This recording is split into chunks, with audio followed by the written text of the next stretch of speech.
It's always the sign, recording in progress, then we are ready to go. Ready to go.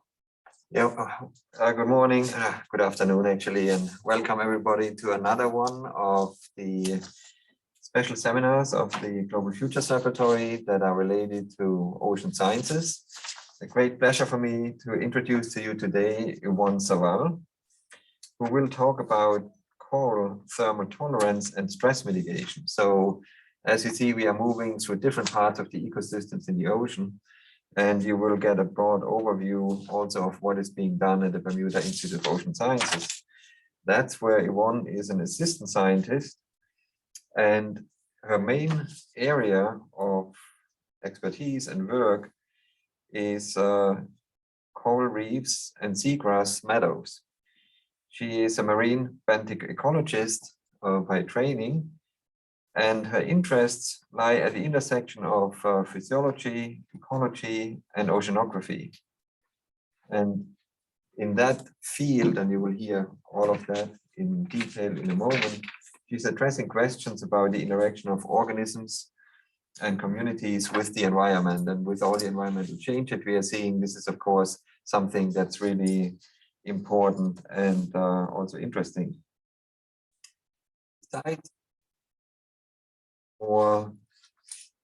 Besides these methods that you might have seen in the past and these research areas, Yvonne is also, I think, moving into a new field, exploring if geoengineering methods, and she will talk about that, can be used to protect some of the corals that are, as you all know, corals are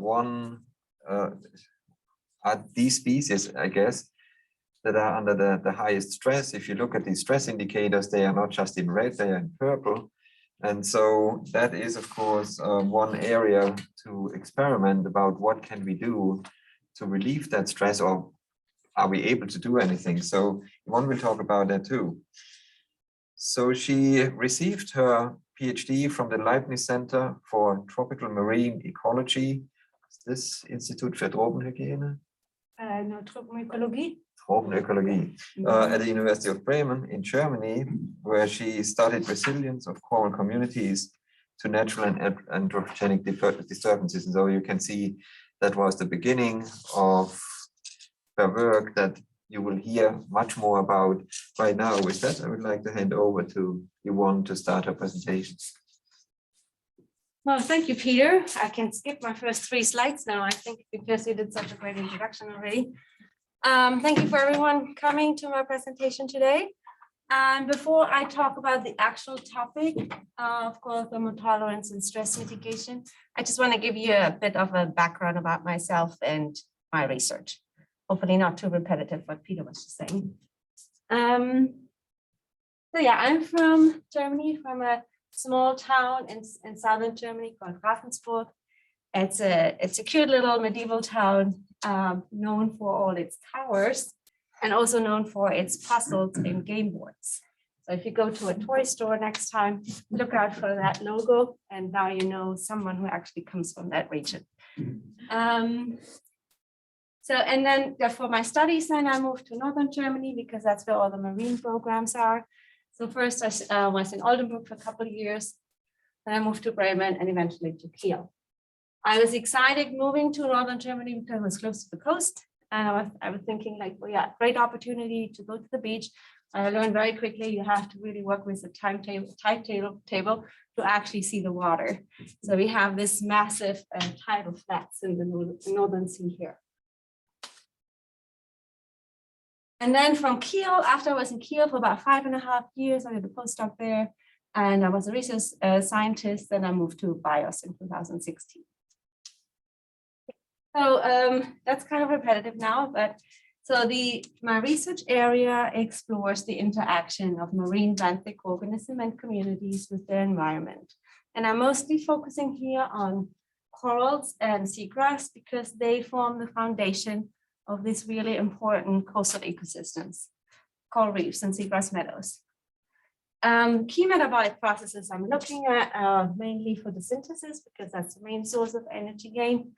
I look at respiration, which is a measure for metabolic activity, and calcification in corals, which is basically the basis of coral reefs, right?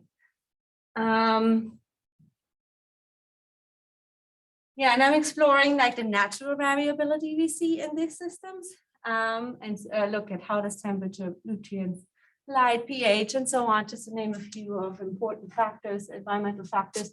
How do they impact organism physiology as well as community structures? And superimposed on that, I'm also looking, of course, at human caused changes. So when we exceed basically the natural variability of these parameters. And here, just to name a few, global warming, eutrophication, and ocean acidification are important ones in the context of coral reefs. So I'll focus on coral reefs today. I'm not really going to talk about seagrass. So tropical shallow water coral reefs are characterized by a really high diversity. Roughly 25% of all the species in the marine realm are found in coral reefs. Coral reefs have really high economic value. I guess you know that through tourism, fisheries, but also through coastline protection. And the main reef builders are calcifying corals, but also as well as calcifying algae.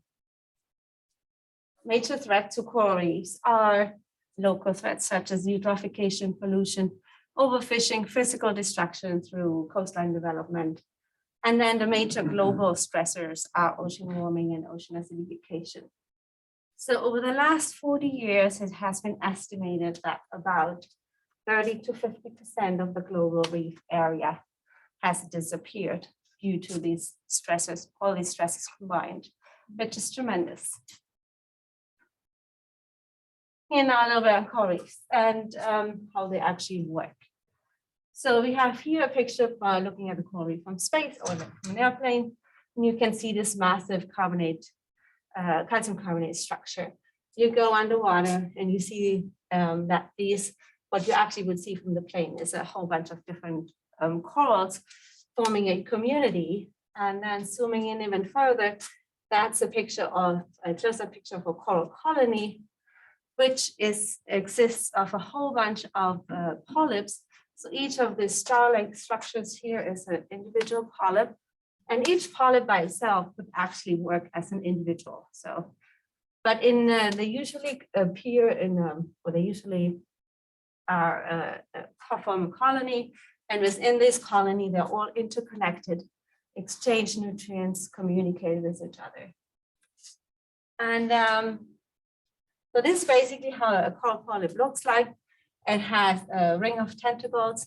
So coral is an animal feeding on particles that are kind of floating away, floating by in the water column. So it feeds on phytoplankton, zooplankton, but also detritus or whatever is coming by basically. And it's then transporting the food to the mouth here, and then it's digesting the food in the gastrovascular cavity here. So all these tiny, usually they're often like just a millimeter to 10 centimeters, 10 millimeters, sorry. And there's some exceptions, of course, but that's typical. And then they form like this one layer on top of the calcium carbonate skeleton. So the majority of the material you find in a coral reef is the carbonate structure, and only the upper layer. It's only a few millimeters, maybe a centimeter thick. That's the living part of the coral reef. Yeah, so and then inside the coral polyp, now we have the zooxanthellae. And those are unicellular algae. As you can see here, they're tiny. They're about 10 micrometers in diameter, but they play a very important role in corals. And so they live inside the tissue, inside the cells of the coral animal. And what they do is they live in a really tight symbiosis with the coral. So the zooxanthellae, because they're algae, they photosynthesize. So by photosynthesis, they provide sugars, lipids, amino acids to the coral host. And the coral host then either respires some of it or uses it to build up some other carbon compounds. But whatever it burns, it basically releases inorganic nutrients, and those inorganic nutrients, as well as CO2, is then utilized by the zooxanthellae again. So it's a really tight symbiosis and a really important one, because in these clear waters, there's not a lot of food. So they're really dependent to get a lot of the energy and the carbon from the exoskeleton. Now we know a little bit how coral reefs work and how corals work. Now I'm just going to run you briefly through my research background before we get to the actual topic. So I did my PhD project on the effect of eutrophication on corals and reef communities. And that was part of a bilateral project between German and Indonesian institutions. The program was called Science for the Protection of Indonesian Coastal Ecosystems, or short SPICE. That was hosted by the Leibniz Center of Tropical Marine, it's called Tropical Marine Research, and not Tropical Marine Ecology anymore, because they do a lot of social science as well. I also did, and that's what I'm going to present later, investigated, of course, the effect of temperature on coral performance and thermal tolerance. I also then go a step further and look at what can we do, basically, what kind of reef interventions can we do to mitigate thermal stress. Another topic I really got into once I moved to BIOS was look at coral reef community metabolism. So going away a little bit from the actual coral organism and looking at community-wide processes and what is driving these community processes. And here I was mostly, so I started off as an advanced postdoc position in Eric Hochberg's lab. And he just got this NASA grant Coral Reef Airborne Laboratory. And so the purpose of this project was to use hyperspectral imaging to assess basically the status of a reef. And that means looking at what is on the reef, like characterizing the community composition on the reef, as well as to look how well it's functioning. And the way we look at functioning is like looking at photosynthetic rates and calcification rates. And I was responsible basically to deliver the data necessary to develop this algorithm. So I've done a lot of community scale metabolism measurements. I also started to do in situ measurements of community metabolism using a rather new approach. This is called the gradient flux approach. And I got a grant as well to develop this method further. And we're currently using this method to kind of build up a little time series on reef community metabolism in Bermuda. And the goal is really to assess what is driving these metabolic processes, like in terms of short-term changes and as well as long-term changes, looking at temperature, pH, nutrients, and so on. Last but not least, I just wanted to quickly mention a little bit about seagrass work I've done. So I started that in the Baltic Sea, actually. So that was the only research I ever done in cold water. And here we basically looked at the effect of heat waves on seagrass performance, as well as the effect of chronic stress events, or like chronic stress on seagrass. And we found that in particular, chronic heat stress had in winter, like warm winters, do cause at least equally bad, cause an equally bad outcome in seagrass performance than summer heat waves. Because most people are focusing more on summer heat waves, but warm winters can have equally detrimental effects. That was a very important outcome of this study. So, into the actual topic.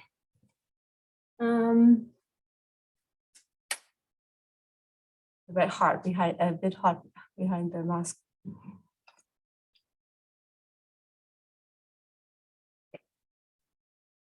So we all familiar with the problem of global warming.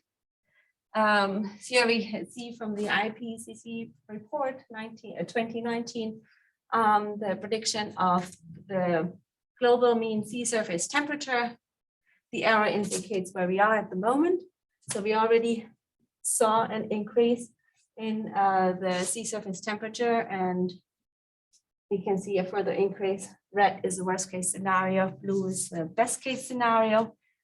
And we also see, that's important as well, to not only see like a change in the mean sea surface temperature, but also in the occurrence of heat waves.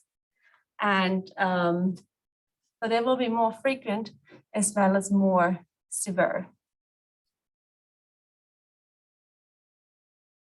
These trends also, because I was looking at the global pattern here, we do see these trends in individual reefs as well, and that just gives you an overview of some reefs in different regions across the world, Middle East, Indian Ocean, Asia, Australia, where we all see over the last like 35 years that temperature has been increasing on average.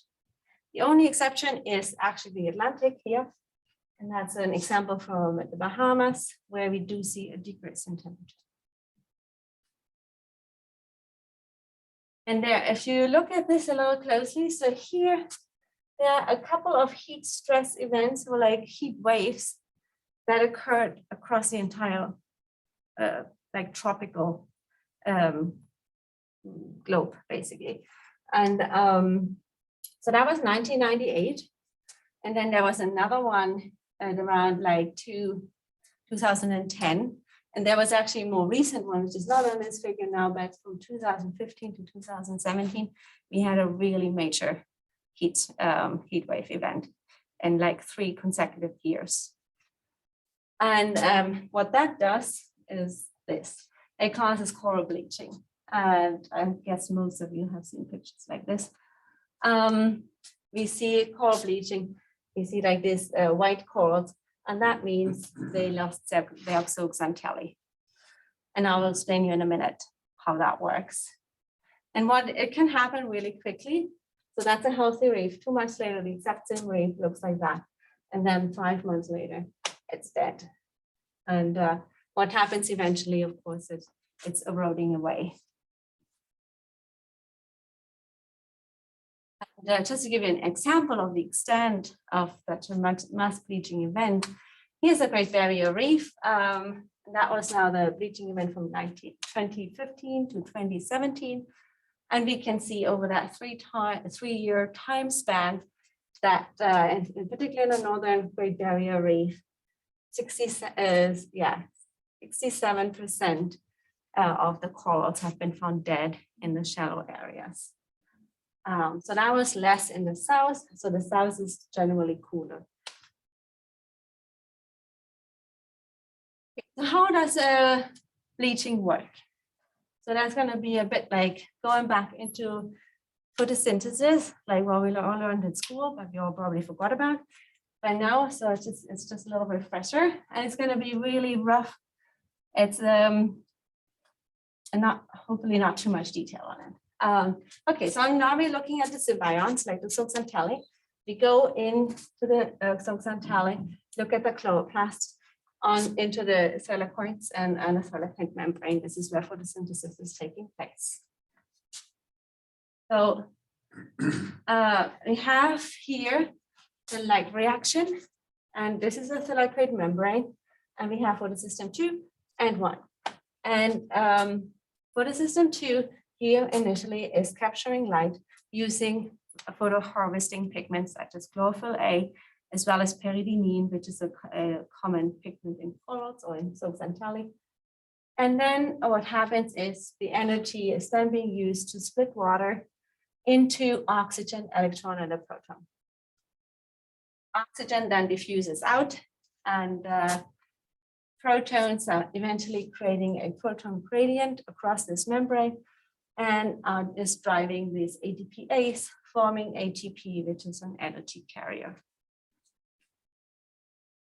What happens to the electron is it goes through the electron transport chain across those electron carriers to photosystem 1. It's being re-energized by light, and eventually it's being transferred onto NADP+ and forming another energy carrier, molecular energy carrier, which is NADP+, NADPH.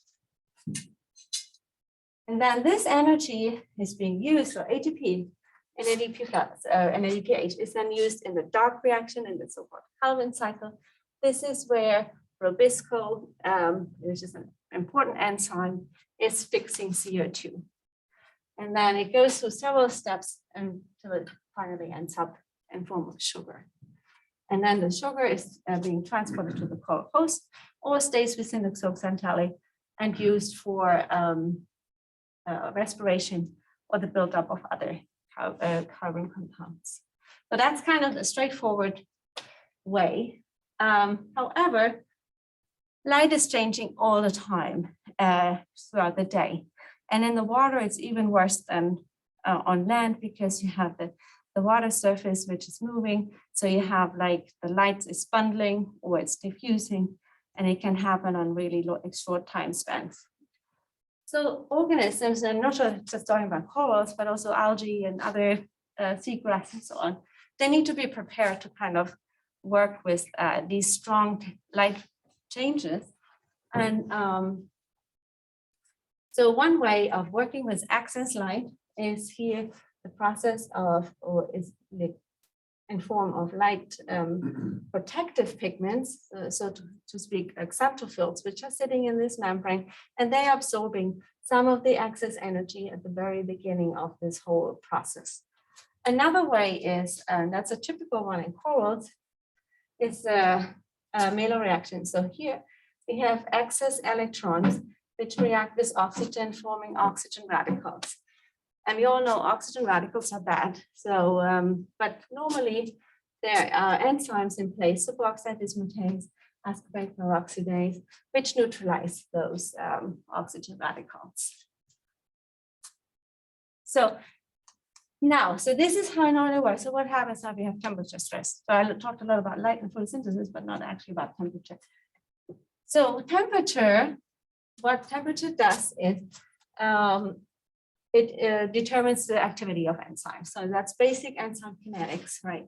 So low temperature, low enzyme activity, it's increasing with temperature until it reaches an optimum, and then it drops really rapidly once it exceeds the optimum, because then those enzymes and proteins start to denaturate.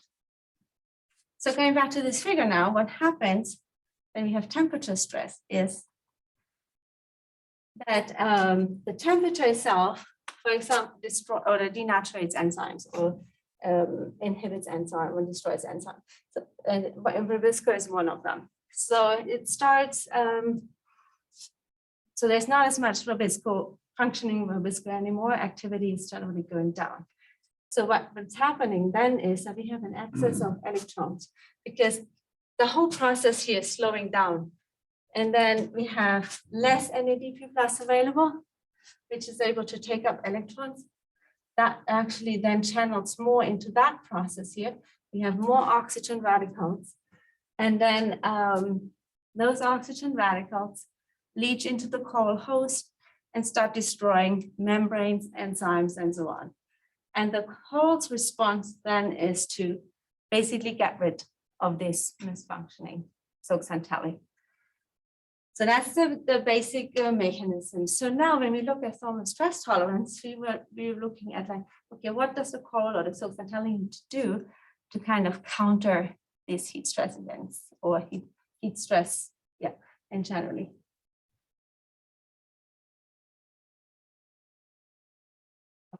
So one way is to increase the amount of photoprotective pigments.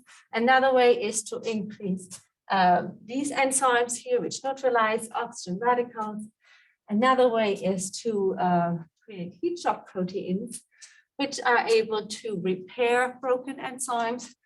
And so these are just to name a few of the important mechanisms, but just to show you like what are potential mechanisms for corals to build up or yeah, some sort of stress tolerance. Now in the Red Sea, where I looked at coral thermal tolerance. And this is an ideal natural laboratory because we have super high temperatures in the south. And we still have corals there which flourish. I mean, this is an example now of a cold colder reef area and a hot reef area. And you can see both harbor high diversity of corals. So when I first started this project, the goal of the project was to look at the eutrophication gradient in front of Jeddah and what kind of effect it has on corals. But then I started learning a bit more about the Red Sea and its properties, and I thought, well, it's such a great place to actually look at thermal tolerance and not just at eutrophication, which can be investigated in a lot of other places. So I was able to convince the PIs of the project to change the topic and focus on thermal tolerance. So typically when you go to reefs, you find temperature up to like 30, maybe 31 degrees. So 33 degrees is really exceptional. This was my mentor at the time and a collaborator. So that was a collaborative project between Irma and the King Abdulaziz University in Jeddah. We picked 6 study sites along the Red Sea here. Just to give you a feel for the distance here. So that's almost 2,000 kilometers. That's quite a distance. And we deployed temperature logger on all these sites just to kind of get a feel for temperature variability. And these are the temperature profiles we get from the different sites. So number 1 is the most northern site and number 6 is the most southern site. And we can see that in particular the southern side, they experience temperatures higher than 30 degrees through half the year, basically. And we did now a sampling campaign, and in two times, so one at the end of summer, one at the end of winter. So this is what we did. So it's also like in the Red Sea, especially in the southern Red Sea, there was no data whatsoever. So it was really kind of, we were the first people doing some sort of physiological studies. Of course, we had an idea about community structures and so on. So there have been studies like that, but no actual physiological studies. So this was the very first one. And we had to do like a lot of like baseline. We had to get a baseline understanding first as well. So we're looking at metabolic rates here, where we developed these incubation chambers. And so that was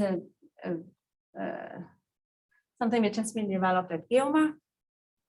And the neat thing about those is that we were able to really measure metabolic rates of these corals in situ over an extended period of time.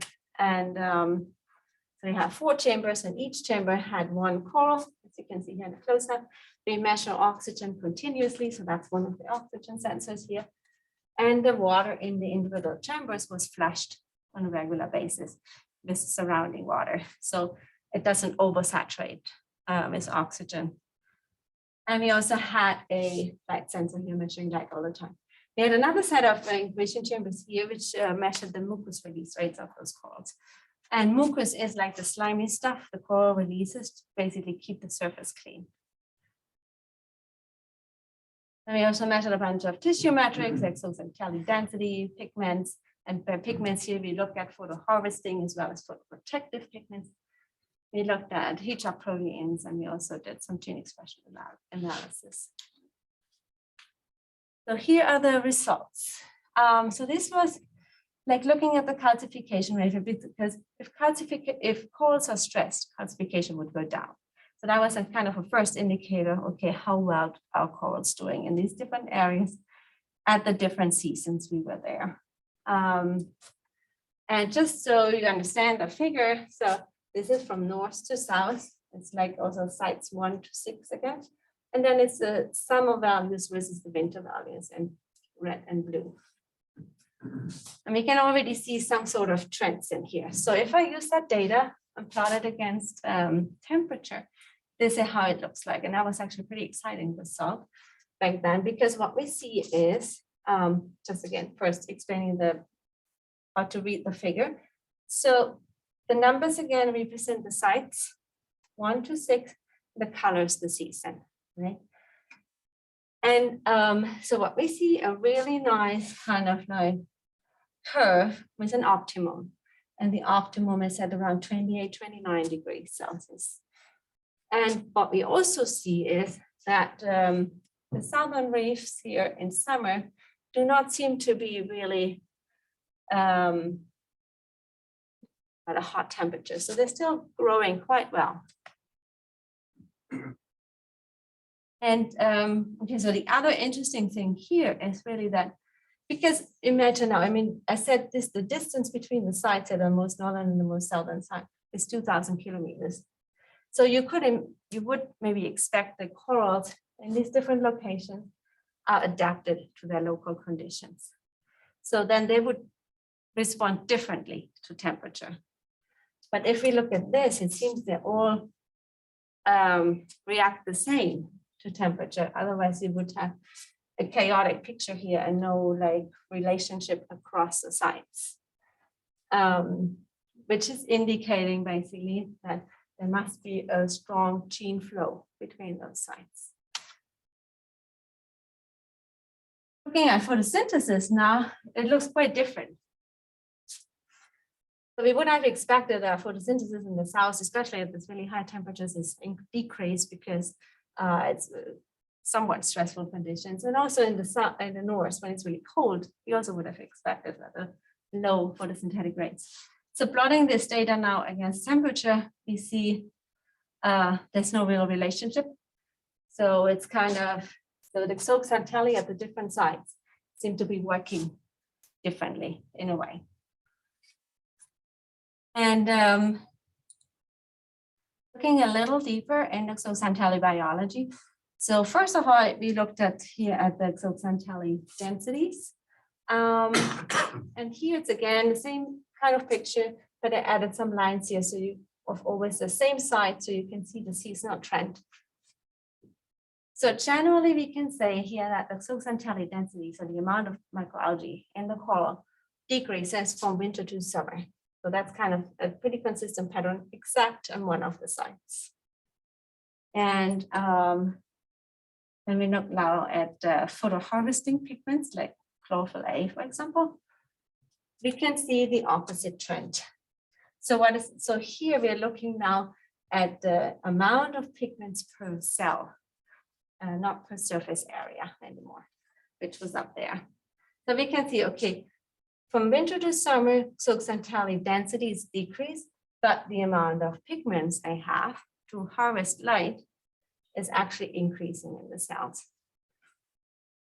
So that's kind of a counterbalancing effect. So it seems like the corals, the zooxanthellae are more efficient in summer than they are in winter generally. Now here we have one very interesting pattern also where we see, so that's the xanthophyll, which is the photoprotective pigments versus the photocollecting pigments. So the relative amount of photoprotective pigments. And here we can see quite nicely how the seasonal changes across latitude, right? So in the most southern reef, we have the strongest seasonal response. And that's really interesting because that's a really important feature of thermotolerance. So we can see that these zooxanthellae in the south are really able to regulate their photoprotective pigments. So the other thing I had said before is the Moocs release, but we measured as well. So I told you mucus release is kind of, or the function of mucus is to clean the surface of the coral. That's one of the functions. It has other functions as well. And for example, it contains UV protective molecules. And so it's basically a sunscreen, has a function of a sunscreen. And that kind of makes sense now that in the southern reef, that they do produce way more mucus than in the north, because it protects the corals from excess light in a way. It's also, it could also, another function would be to also kind of protect itself from pathogens. So in warm waters, there's a higher risk of pathogens. So that's also another way of dealing with these conditions. And now heat shock proteins I have only from 3 sites, but they already show a really clear picture here. So we would expect, of course, as the name says, more heat shock proteins when it's hot. And that's exactly what we also see here in the summer in Doga, like at site number 5. This is where we also, that's where we had 31 degrees. We do see that the coral responds in a way that it's protecting itself from excess heat. And then gene expression is going to be only one slide because that could be a whole another session by itself. But just to give you, so I'm going to give you an example from the 2 extremes here, on the most northern and the most southern side. So this was a study I did in collaboration with Daniel Barches from Old Dominion University, funded through the GAAD. And here we can see now, so we're looking at the up or down regulation of genes from winter to summer. And whenever it's yellow, it's upregulated, and when it's gray, it's downregulated. So we're just looking at the sheer number of contexts. They're not even exactly representing genes, but that's just to get a first idea how much these organisms are regulating. And then we have here the coral host and here the symbiont. So what we can see here in the north, so that's from the north now, the coral host is generally much more responsive to the seasonal change than the symbiont. Symbiont is not really doing much. And that's kind of, it's in line with what we saw when we looked at the pigments and so on before and the photosynthetic rates. And now, interestingly, at the most southern side, or second most southern side we looked at, we have the reverse pattern. So the coral host is doing some sort of regulation, but the symbionts are doing a way higher, in particular, upregulation of genes. So they are really now very sensitive or really reactive to this somewhat high temperature of 31 degrees. So that indicates basically that these zooxanthellae down there in those corals, they have a lot of mechanisms in place to fight more uncomfortable warm conditions. Kind of summarizing what I just said. Okay, so the last thing about this study is looking actually at the genetic composition of the corals. I already indicated before when we looked at the calcification rates that it indicates that we have a homogeneous population throughout the entire Red Sea. And so we looked at the genotypes or haplotypes here of the coral host and of exactly the same individuals we investigated the physiology on. And what we found is exactly what we expected, basically. We do have a really high genotypic variability within each site. We found a total of 7 haplotypes and only 12 samples, which is a lot. And then, but the pattern, there's no structure in the latitudes. So here are now the different sites from 1 to 6. So it seems to be a very well-mixed population here. Looking now at the zooxanthellae, Symbiodinium clades, we actually do see this a latitudinal change here. So we see a dominance of clade C in the most northern reef and a dominance of clade A21 in the most southern reef. And I have to say here also that clade A21 was described the first time here. So this indicates that there is some local adaptation on the level of zooxanthellae of Symbiodinium clades. So to sum this up now, what did we find in terms of like thermal tolerance in the Red Sea corals so far? As I said, we found a really high genotypic diversity and a strong gene flow throughout the Red Sea. That's what the last slide just showed. This high phenotypic plasticity, this promotes a high phenotypic plasticity of the corals which is supported also by the pattern we found in the classification rates as well as in the Moocs release rates actually. Moocs and Tally, well, they do actually show that there is local adaptation at the most extreme ends. And we found that clade C, which is the dominant one in the most northern reef, Gulf of Aqaba, that they perform a rather low gene regulation. And what we know from literature is that they also have a really high translocation of carbon, which is kind of like, these clades are really beneficial for the coral host because they get a lot of materials from photosynthesis, but they're not as good actually scoping heat stress.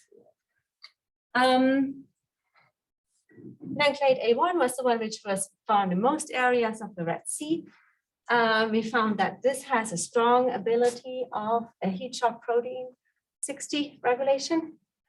And it also had a strong ability for gene regulation overall. And clade 21, A21, which was the one in the most northern, southern region, we found that it has a strong ability to regulate photoprotective pigments.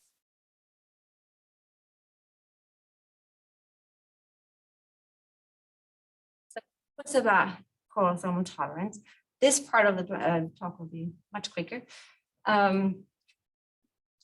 So now we know a little bit like, okay, some corals have the ability to actually cope with rather high temperatures. So what can we do now to, but to help corals in regions which do not have this ability? So conventional reef management strategies are marine protected areas or like reef restoration efforts as well. But it has been found that they are not really like, especially the first one, not really helping in terms of if there's a heat wave coming through. And especially then after the really bad bleaching event, 2015 to 2017, scientists and also a lot of stakeholders, reefs really got very worried and said like, we need to do something about it. We need to actually be more creative when it comes to management. So started talking about more unconventional reef management strategies. And those include, for example, artificial shading during thermal stress. So I showed you before when I talked about photosynthesis, the interaction of light and temperature, basically. So if you take out light, the temperature effect is not as strong. Artificial upwelling, that's bringing up cold water from the deeper area to kind of really physically cool down the surface waters. And also assisted evolution is another really active part of research right now, trying to make these organisms resistant against thermal tolerance. So I will talk about a very preliminary study on artificial upwelling we did. It's not a new technology, but it's also not really that advanced and widely used. But it originally has been developed to fertilize surface ocean waters. So bringing up nutrient-rich deep water to the surface of the ocean, and which then promotes phytoplankton growth, which is then feeding the fish community. So it's kind of like increasing the productivity of the ocean. Another thing about it is that it also sequesters CO2, and then of course then the plankton eventually drops down to the bottom, and therefore by removing CO2 from the surface layers. That's another fish upwelling. So now when we go to reefs, we don't want nutrient-rich water, actually. So, but we do want to have the cooler water from the lower ocean depths. So we wouldn't go as deep if we would want to do that. Maybe 50 or 100 meter depths. And the way it would work in theory is that we have a pump at the ocean floor here or in the depths we want to collect the water from. And we have a wave or solar powered system here, which transports the cold water up to the reef area, and which is then released and diffused into the reef. And this provides basically pockets of cold water. And since you don't want to do this, provide a constant stream of cold water, which is going to have a lot of other side effects, probably we thought it makes sense to just introduce pulses of cold water and see if that maybe already helps corals to be more resistant against the heat wave coming through, or relieves them from the heat stress, basically. So I did a collaborative study here with Yvonne, Marlene, and Moranke was a student working on that. And we got a grant from the German Research Foundation to do this pilot study. So that was a small lab study now in Bermuda. We collected 3 different species, and we actually collected real deep water with the ship, taken at 50-meter depths as well as 100-meter depths, and used it at the temperature it was collected at. We have 4 different treatments. We had a control treatment that's 28 degrees, which is the normal summer temperature in Bermuda. Heat treatment 31, which we know causes bleaching in Bermuda. And then a heat treatment plus artificial upwelling, which is then from 50-meter depths, which is 24 degrees. And then from 100-meter depths, which is 20 degrees. And this is kind of the temperature profiles we will get from the different treatments. And you can see, so what we did, we just applied 20 minutes of a cold water pulse per day for 24 hours, which resulted in about 1.5 hours of cooler water than normal. And that's it. And the results, sorry for this busy slide, but that's the last data slide I'm going to show you today. And the way you look at it is just we're going to have 3 different species, each column, and then 3 different response variables we measured: pigmentation, zooxanthellae density, and net photosynthetic rates. And that was over the course of 21 days. And I wanted to just focus on the end of the experiment, the gray bars here, and looking at the 4 different treatments. So what we can see is, in quite a few cases here, you can see that that's a good example here. So that's the control treatment, and that's the heat treatment with no upwelling. And we can see the other 2 are in between. So yeah, green is the who gets upwelling from 50 meters. Blue is the one that gets upwelling from 100 meters. So, and the closer it is to the black line here, the black line, the better it is, of course. So we can see that even these really short pulses of cooler water already have a beneficial effect on the corals and prevent it from thermal stress. But there's still a bit stressed here, but it's not as bad. And we have been trying also to get more funding to go deeper into that, and we're still working on that. So now, I know I'm running out low on time, but a few words about what my future research and also how some of that really integrates well with what ASU is doing. So here, of course, I want to keep going and working on those thermal stress, like mitigation strategies. And so I now have a proposal in the pipeline, which I will submit very soon to the environmental engineering program at NSF, which explores the potential for artificial upwelling in more detail. This is also a great line of research to do transdisciplinary research. And because, of course, any intervention you do to the environment, you have to include the society and ask the society about what are the fears they have, what kind of benefits they see, and basically include the stakeholders and do like an assessments of pros and cons, basically. And of course, in this case, you would also need to include engineers to actually see what we test is something realistic or not. This being said, that would also be something I would really like to include in teaching here. I think it's really important that we include, like, make students aware of these kind of technologies and the pros and cons, and from an environmental perspective as well as from a societal perspective. So I would love to develop a course in that direction. And I still would be interested in also looking at exploring ways to harden corals against ocean warming and heat waves. Because of course you cannot always keep doing the artificial upwelling. It's also a drop on a hot stone. Basically, it's not really, you can't do big changes, or you can save corals locally, but you cannot do like a big footprint of it. So making corals more like stronger against heat stress is another thing I would like to explore more. And we have a pending proposal right now where we would like to try different scenarios to harden corals against storm stress.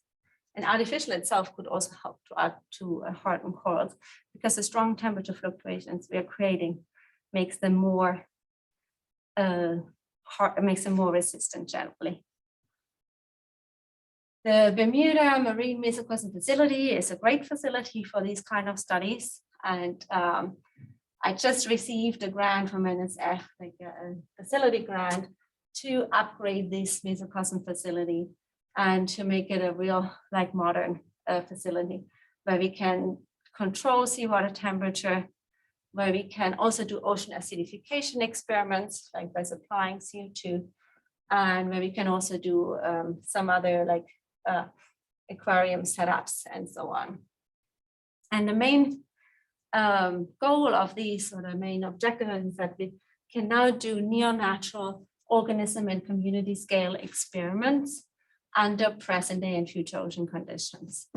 And like neo-natural is really what I'm stressing here, because we do it outdoors under natural light conditions, and we use natural seawater, which is supplied continuously. And this kind of facility also is a great tool to promote interdisciplinary and collaborative work, and to facilitate also educational programs. So this grant was actually written together with the educational program at BIOS.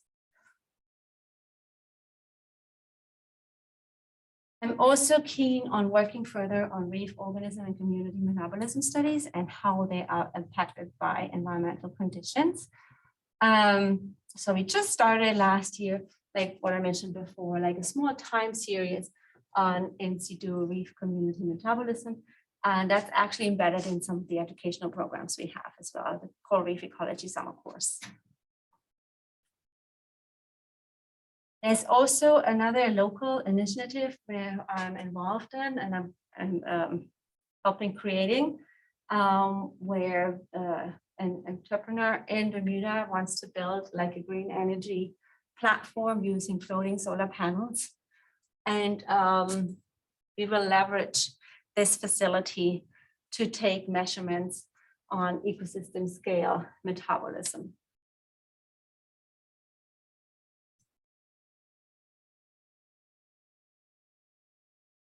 And I'm of course interested in doing more global change research using those mesocosm facilities we now have. Organism scale metabolism, we just got a research proposal funded together with Damien Grundle and Natalie Goodkin, where we look at the effect of mesoscale eddies, which are out in the ocean there a lot around Bermuda, on coral growth in the reefs. And I would like to also deepen our understanding a little bit more about coral energy and carbon wedges. And I think there's also great potential here to work with people at ASU who are maybe able to look at metabolites of corals and so on, which is something which we do not have at BIOS. Last slide, no, not last slide, second last slide. So this is a new incubation chamber setup I just got like a few months ago. And you saw the old one we used in the Red Sea. So this is a much more sophisticated system, which is great to do all kinds of in situ metabolism studies. That's the last slide. Of course, I also would like to keep working on seagrass topics, and I'm actively now working with the Department of Environment and Natural Resources in Bermuda, so the Bermuda government, finding solutions to help the seagrass meadows to recover, because we had a tremendous decrease in seagrass. So here's just an example how it looked a bay in 2013 and 2017. All the dark patches here are seagrass. They're all gone 4 years later. And we're trying to So one of the main reasons for this, we believe, are turtles, increasing population of turtles, and the carrying capacity of the seagrasses in Bermuda are rather low. So, but now we found, even if we put up those cages, which exclude the turtles, seagrass is not really coming back. So it must be something else than just a seagrass, it's just a turtle. Okay, so with this, I want to end. These are some of my funding sources for this project I introduced.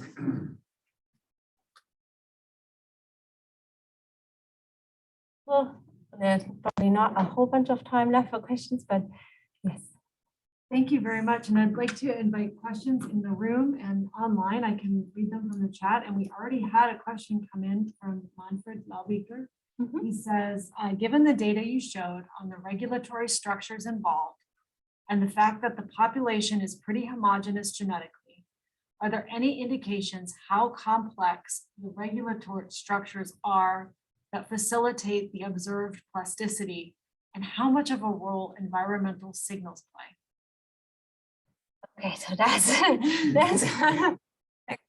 as well. Of course, this is a very simplified picture we're looking at, and also the resolution of the genotypes are rather coarse.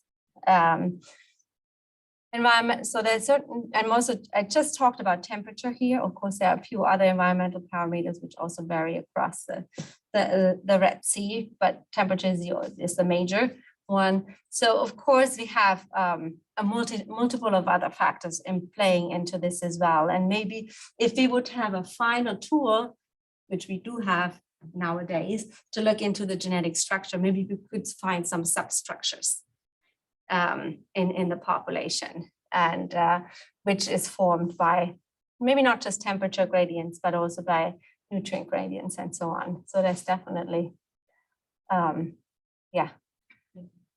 Exactly. Which turbidity and nutrient flux for your mechanical upwelling. If you have the pulses, it's not continual, but you could still have pockets where it's, you know, smothering the reef in essence. Yeah, so this is really kind of, we would need to do a lot of like just testing, and you can't do it everywhere. So you can only do it at sites where this is not a problem, I guess. And you also don't want to have the pipe or the intake sitting at the bottom. You want to have it somewhere in the water column. So it's also depends. It also needs to be a place where the structure of the shelf allows this kind of deployment. So it needs to be a rather steep decline, and then you kind of place the pipe in the height where you want to get the water from. So I don't think that would be a big issue with siltation or something. There are other things I would worry more about, like maybe excess nutrients or something, like inorganic nutrients. Some eutrophication going on. Yes, exactly. So, but the idea is that we do this in like eutrophic waters, and like in the eutrophic zone, where the chemical properties of the water is still rather homogeneous, and only like temperature forms a gradient. So once you get below the euphotic zone, like into the darker zone, of course, then you have a whole bunch of other processes taking place which alter the water chemistry. So, and that's where we also then have more nutrients. So we don't want to avoid this kind of water. Thank you for the great talk. So the upwelling experiment is really interesting. So do you have more insight why just 20 minutes cooling down save a lot of coral? And do you think that even like some coral reef bleaching happens, some precipitations or rainfall can also reduce some, like naturally reduce some coral bleaching? Is like we like that? So last part of the question is like, there actually have been studies on how can we impact, how can we reduce the sunlight. That could be artificial clouds or active shading with big cloths or something. So people have been coming up with ideas like this, or actually increase the turbidity of the water even to have less light penetrating to the bottom of the seafloor. So that's something people have been thinking about as well. The first part of your question, what was it again? Sorry. Why just 20 minutes cooling down? Oh yeah, right, the 20 minutes. So that was just the start. It was actually at that point, it was limited about the amount of deep water we had. Because it was taken with the ship, they dropped like their Niskin bottles, and we just took as much water as possible within that cruise, because they did it as a favor at the end of the cruise. So that kind of limited our time, actually, how much we could apply. But the idea is really now for a follow-up project to try a whole bunch of different regimes, like upwelling regimes. Maybe not just 2 depths, maybe 3 depths, and then different durations, different times of the day. So my logic here was we do it in the middle of the day, because that also when the light is the strongest. So that would have the most, it would be most effective. But yeah, there's a lot of things we can still have to do. Once we did it on an organism level, just trying to figure out, okay, how do the corals respond to it? Does it respond? Do corals benefit from it? We would then go on a larger scale. How does it impact the community? Because of course it can also like change plankton community, which change feeding behavior, and so on. So it's kind of like you have to look at a whole bunch of different things. Yeah. Okay. We're at time, so Yes. thank you very much, Yvonne. If I didn't cover any of the questions you had, just send me an email. I'm happy to talk more.